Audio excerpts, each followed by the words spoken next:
Hello, I'm Morphman the Clone, and I have some thoughts about virtual reality.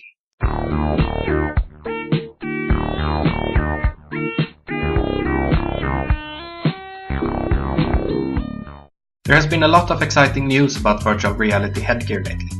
But is this the start of a Johnny Mnemonic-esque way of accessing computers, or is it all just a dream? I've taken a realistic look at the market and the past, and I will try to make a prediction of the future. First off, I would like to add a disclaimer. I am not an expert on market analysis or business management.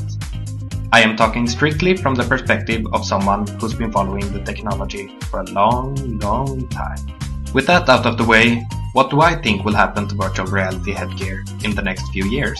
I personally believe it will fade away in silence, and 5 years from now, most people will forget it even existed. Let me explain why. In the early 1990s, a company named Virtuality Group produced a stand-up arena-type virtual reality peripheral set. You stood in the middle of the arena, held onto a controller, and wore a headset with a screen right at your eyes. All this to play one of the handful of games that came out for it, all of the multiplayer games. The main flaw with Virtuality was that one set cost tens of thousands of dollars each in the early 90s, not counting inflation. And you needed at least two of them to play anything. Shortly thereafter, another company by the name of Virtual.io popped up with the headsets that could provide stereoscopic 3D through screens right at your eyes. You turned your characters by moving your head, and the headgear was called eyeglasses.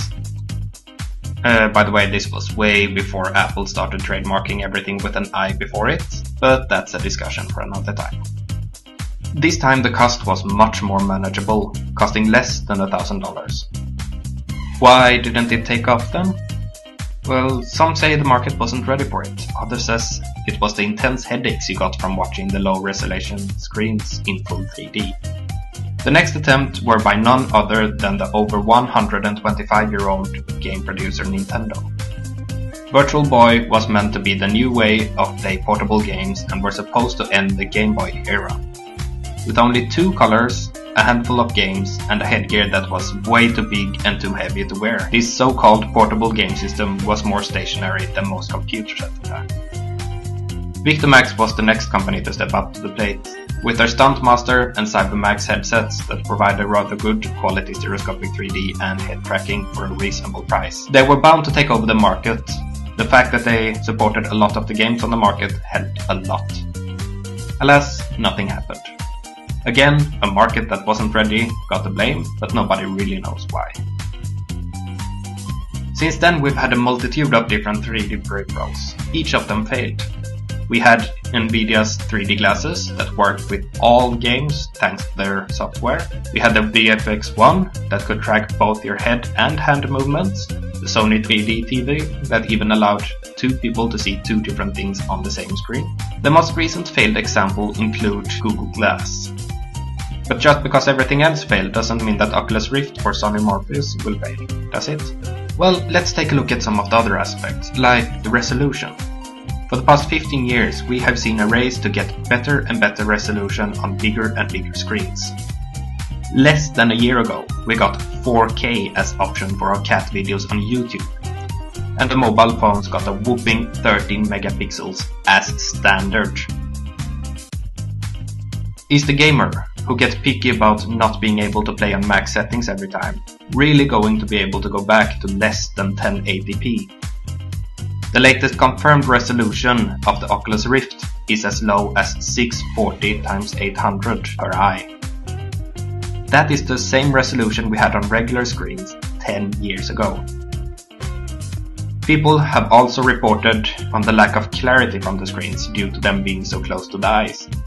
This can only be fixed by blurring the screens, but that brings the resolution down even more. Also, the lack of individual blurring per screen means people with poor eyesight, especially those with astigmatism, will not be able to see the 3D properly.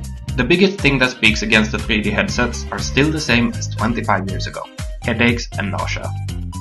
Motion sickness occurs when your eyes see you traveling in one direction and your body feels you traveling in another. Every single person who has tried full immersion 3D headsets have reported the same thing.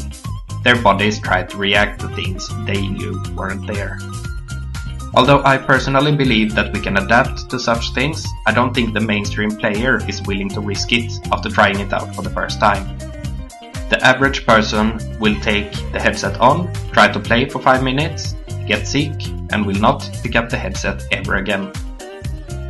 With the past and the present being as it is, I do not believe that the current generation of virtual reality headsets will fare any better than the previous generations. Within 5 years, we will all look forward to the next big thing that's been marketed so heavily. But that's just my thoughts on the matter. If you see this in 2020 through your 3rd generation Samsung Morpheus, feel free to laugh at me in the comments. I have been Morphman the Clown, and this is Think Tech. If you liked it, please like and subscribe, it really helps us out. Also, check out our other shows and tech reviews at thetorchentertainmentguide.com. You can find links to all our stuff in the description to this video. Thank you.